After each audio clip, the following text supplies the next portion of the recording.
Hey, welcome back to Marriage Beyond the Veil. I'm Gail. And I'm Fred. So, we're getting older. We've been married for 32 years, so we got a little bit of mileage on us. And sometimes you just have these aches and pains that just come out of anywhere. They just pop up, Does that happen? Yeah, you should know since you've been hobbling around all day today. But, that can also happen in a marriage.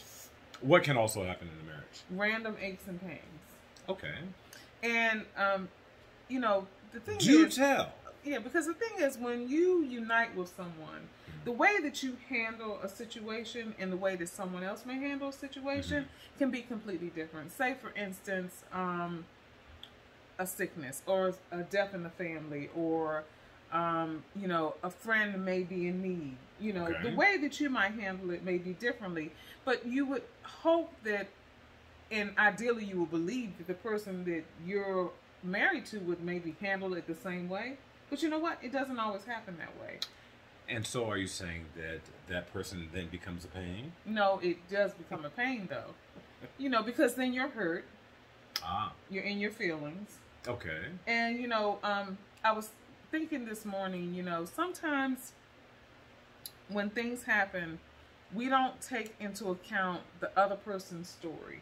And, like I always say, there's always a story. Someone always has a backstory. And even though you're married to somebody, you may not know their backstory. And so why they react to a certain pain or a situation may not be the way that you react to it, because they have a backstory that you're not taking into consideration.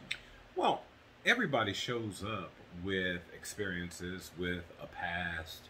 And so when we talk about past, we're talking about tragedies as well as triumphs. We're talking idiosyncrasies. We're talking the totality of it.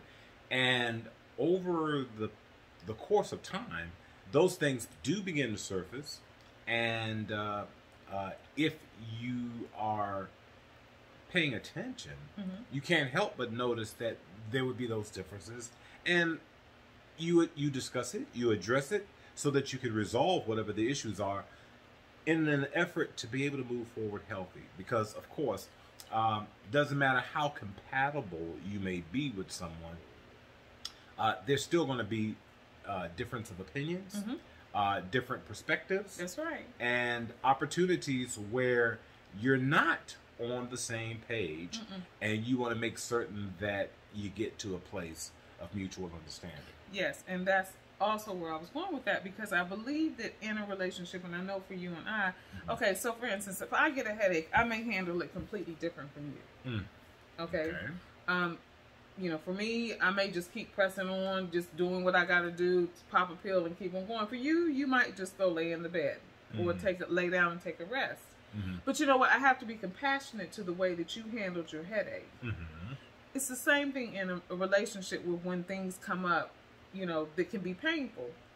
Say for instance, if you lose a friend, or if, you find yourself physically injured. When I get sick, I really don't like to be bothered that much. I just sort of like to take my medicine and go on. But someone else may need, you to hug them and pamper them. Honey, what can I get for you? Do you need something? Oh, that's good. No, but the grieving process, of course, is different for everybody. So, when there's a loss, not just a death, but a loss. And that's one of the things I think oftentimes people don't think about. Whenever there's a tremendous loss of any type, there is a grieving process. There is. I think people associate grief only with the death of a loved one or friend. But we grieve many different things. We do. Yeah. We do. And I think that in those moments, and they can be what we call defining moments. We'll do a post on that. But they can be defining moments in a relationship. How do you react to someone else's pain? Is it the way that they want you to react? Do you understand what I'm saying? Yeah. Well, and that's where the compassion comes in, right?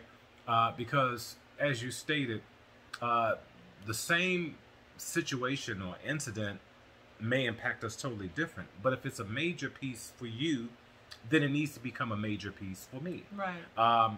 And I'm not saying be fake, fraud, or phony. I'm just saying that's where empathy comes in. Yes. Being able to feel for the other person. It may not be your experience, but you can feel for what they're experiencing. Exactly. And if you're on the journey as husband and wife, that's definitely a huge piece. So, those aches and pains, physically, emotionally, however they appear along the journey, be prepared because they're coming, and act with compassion. Yes. Until tomorrow, if the Lord says the same. Bye.